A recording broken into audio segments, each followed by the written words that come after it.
Yo, what's up, peoples? Mood616 here with another entry in my top 25 personal MCs of all time. In at number 7, yeah, the one and only, as he was known at the time, Master Ace. Yeah, I think one of the most consistent MCs really of all time, with material, being like dope material. I mean, album wise, like just really everything that he's put out has been just fucking awesome.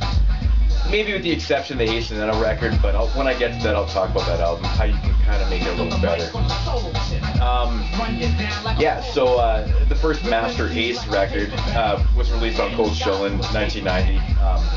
Of course, Master Ace coming from the legendary, being part of the legendary Juice crew, getting his, his recognition from the Symphony.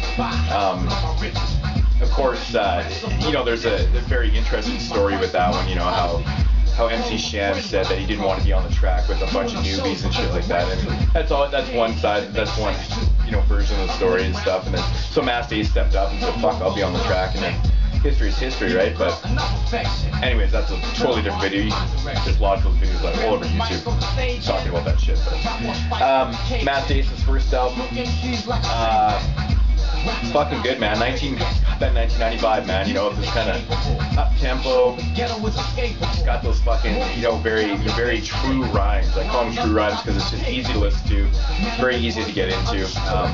This is really what set the ground for Master Ace, man. He's always been such an amazing MC to me, like flow-wise, lyric-wise. I think later on in his career he gets to be quite the storyteller. He's just got a very unique style and voice and stuff. But yeah, once again, this is the 1990 album released on Cold Chill, and this is the deluxe version with all the remixes and stuff. Very cool release. Definitely highly recommend. It's a personal classic of mine. Just like most Master Ace albums, really. Fucking dude can rock it, man. It's fucking amazing shit. The album's called Take a Look Around. Take a look for that. I believe, you know what? I think these deluxe versions of these are probably a print. They're reissuing some of them now, which is weird because these only came out about 6 years ago or something like that. But next up, sophomore album, Slaughterhouse. This is when he basically incorporated, it's called Master Ace Incorporated. The group was featuring Rod Digga, a couple other girls, a guy and another girl or something like that. I can't even remember the fucking names right now. It wasn't really, this album really is, a lot of people consider to be super fucking hardcore classic. I love this record. It's very grimy. It's very dirty sounding, almost gross sounding. It's just got that really low end bass sound to it. Vocals are mixed kind of low. For the average everyday listener, I wouldn't recommend listening to this Master Ace album first. But it does have some of the best songs, man. I actually didn't go through some of my favorite songs in the last one, but G-Pass Nigga, absolutely love that song, man. Jack Nimble's super dope. Style Wars is sick. Slaughterhouse. There's just a lot of Saturday Night Live. There's just very, very grimy sounding. This is a very interesting sophomore record to that album. It's completely different. Doesn't have any of the same vibe to it. Which was kind of cool, actually, that he kind of went a different route with this album. So, but yeah, very cool stuff with Slaughterhouse. I believe this album came out in '93.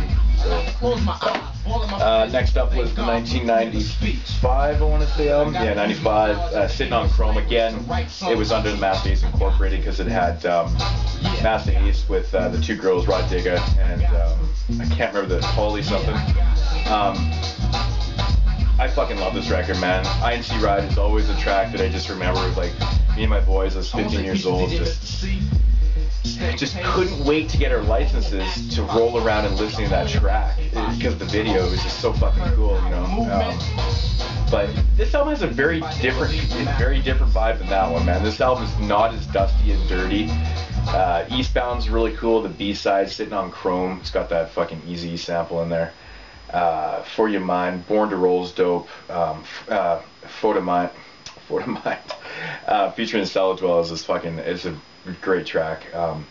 I don't know. I've always been a really big fan of this album. I guess it's kind of more nostalgia reasons. I wouldn't say this is, you know, even close to the best Masta Ace album, but I think Masta Ace actually got better as he progressed in his career, to be honest. But this was a different time period. These two Masta Ace Incorporated albums are hard to compare to the solo, like more solo stuff. These are really kind of group albums. But definitely worth checking it out if you've never checked this out. It's got really cool art. It's a really fucking fun album. Very, maybe a little underrated. I think a lot of people kind of overlook this one because they prefer Slaughterhouse a lot. Next up in 2002 was Disposable Arts, and this is just really the definition of fucking awesome, really. You know, I always talk about this era being like just the shit era of hip-hop, you know, between 2002 and 2004 or something like that. This is one of the gems that came out in that period for sure. Great concept record. Just Masta Ace at his best, man. Fucking awesome songs, man. Like, almost every song on this record is just awesome. Just so fucking awesome. Love Last Rites, man, so much. It's just sick, man. Acknowledge is just phenomenal. Hold You is fucking amazing. Block episode with Punch and Words. Yeah, I love when Punch and Words are doing, you know, features like that on these tracks. Fucking awesome, man. Enough is dope. Alphabet Soup. Like, it just goes on and on. It's a fucking amazing record. It's a modern day classic in my opinion. Probably. Now this is the argument where a lot of people, do they like Long Hot Summer the best, or like Disposable Arts? I think this is second best Masta Ace album in my opinion. For my favorite Masta Ace album, gotta go with Long Hot Summer. This is 2000. It doesn't even say on here. I think it's 2004. Fuck, I'm so bad with dates lately. I don't know. 2004, I believe it was. Positive. Another really cool concept record. Just listen to it from top to bottom. There's a bunch of interludes and stuff, but they're really worth a listen. Good Old Love. I just fucking absolutely love that Ninth Wonder song. Had a Grind. Hood is amazing. Actually, my wife really fucking loves this album too, to be honest. Soda and Soap is amazing. Brooklyn the Sala is fucking one of those stories that just really it sells Masta Ace. If you ever want to put on a track by Masta Ace to sell, somebody put on that song. Oh my God, with the beat, Nuts and Roselle is fucking amazing. Revelations is sick. I mean, everything. Classic fucking album. Modern day classic. I mean, I can't really say that too many artists, you know, in the modern hip hop world have like basically two bona fide classics in my opinion. Masta Ace is probably the only one. But Long Hot Summer, highly recommended. Fucking awesome. Next up was the Remix of Rarity collection. I got this because the remixes were actually quite good on this. Like, the Cheap Ass Nigga remixes were really dope. Saturday Night Live, the horny mix is actually pretty funny. These Sitting on Chrome ones are dope. Star Wars, INC Ride. A lot of these remixes are actually from basically Slaughterhouse, right? Yeah, just the Masta Ace Incorporated remixes and stuff. But yeah, but it's definitely worth having. I recommend that. Next up was the EMC record with you know, Punch Words and fucking what? Wow, this bully is fucking blanking. You know, Punch Words and Strict. I don't know why I can't think of his fucking name right now. That's just retarded me. Punch Words. Yeah, Strict. Man, okay. You know, this album, when it came out, a lot of people were loving this record. A lot of people were hating on this record. They didn't like the beats. They didn't like the flows. They thought it sounded too poppy. I don't know what the fuck the hate was all about with this record. I still don't understand how people diss this record. I absolutely love this record. I think everything works on this. I think the storytelling's amazing. I think, you know, Punchline and Wordsworth are fucking awesome in this record. In my opinion, the best stuff they've ever done. Masta Ace is amazing. Strickland's dope. But it's just the songs. Like, the message is fucking dope. Like, Traffic with Little Brother. Who We Be, like, I mean, it's just such a great opening track, you know, to let everyone know who the fuck Emc is. you know, the show with Ladybug Mecca from Diggable Planets, which was fucking amazing to hear on here. The Grudge is dope. We All Right. Like, I love the whole vibe of this record, man. I mean, it's not the most, I mean, it's not commercial sounding, but it's not like, you know, a true underground sound. It's just got a really good sound. It's got a decent sound. I'm a really big fan of this record. I try to defend it, and people are just like, shut the fuck up, it sucks. But Emc The Show, I recommend it. I think it's good. But whatever. Next up was the collabo album with Edo G, Ace and Edo. It's called Arts and Entertainment.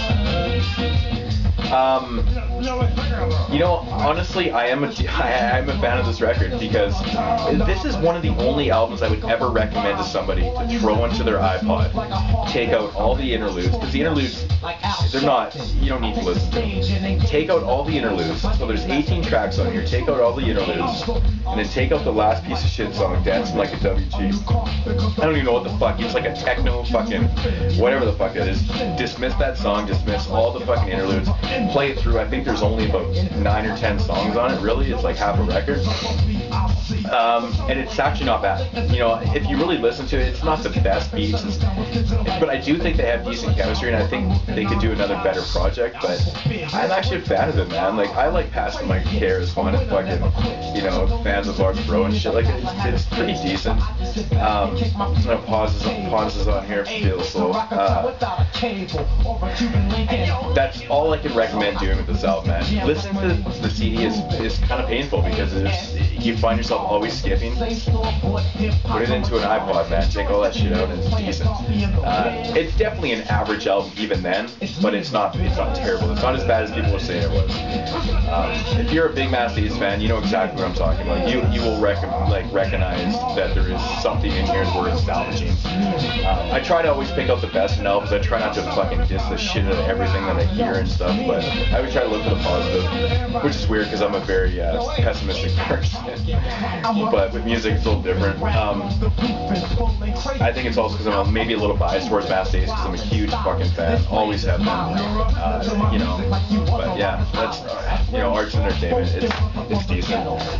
He's also got like a series. I think they're like kind of unofficial releases, like the hits you missed, Volume 1 through 4. I basically just have those downloaded and burnt on CDs. I'm not even sure where they are right now. I don't know. But those are actually worth having if you can find them on blogs or whatever. I don't think they've officially been released. I know you could have bought them on undergroundhiphop.com a long time ago, but I know they are CDRs, and they're like long out of print. Like if you wanted to get that version, but really downloading and burning is basically the way to go with that. I usually don't recommend doing that, but in this case, they're super hard to find, and there's a lot of tracks in there worth having. It's like there's one disc of like Master Ace features, there's one of just like remixes, and then there's a bunch of like, because he kind of took a hiatus there from 95 until basically 2002 when he did Disposable Arts. So it's a 7-year period, but he did a fucking enough material in those years to probably do 2 or 3 albums. So he was active, he just wasn't putting out albums active, which is interesting. But Master Ace, definitely one of the best ever to do it. Listen to Letter and listen to Me in the Biz right now in the background. I didn't talk about the song, but that's a funny song because it's actually, it's titled Me in the Biz. It's Master Ace. It's not even featuring Biz Markie. It's Master Ace doing both both. He's doing Biz Markie in the song. It's a fucking cool track, man. He actually does Biz Markie so good. Very cool stuff, man. Music Man, amazing. Letter to the Better, awesome. Brooklyn Battles, awesome. Take a look around, awesome. Highly recommend it. But yeah, Master Ace, number 7 on my personal top 25 MCs of all time. Mood616, thanks for watching and subscribing. Peace.